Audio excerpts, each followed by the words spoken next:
Ni sunna unapopata mtoto uweze kufanya nini?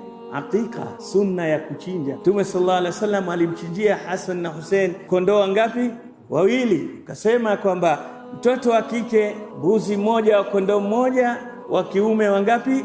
Wawili. Kwa nini? Kwa sababu umepata neema, Allah amekupa mtoto, unashukuru. Kushukuru kwa Muislamu ni kwa mdomo na moyo na vitendo. Kushukuru kwa vitendo ni kule kukachinja nyama ukawagawia wanyonge. Angalia, hili swali limekuwa gumu kujibika, kwa sababu leo hata sisi Waislamu ni wachache wanaofanya sunna ya hakika, lakini ni wengi wanaofanya shirki ya birthday. Kila mwaka anagharimika kufanya birthday.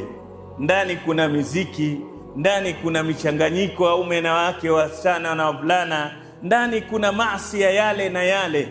Lakini kumbe tabu hii ya kila mwaka kupata hasara ni tu mtoto anapozaliwa siku ya 7 au ya 14 au wakati wote Allah atakuruzuku, basi unachinja na unagawanya nyama kwa wale unaowataka.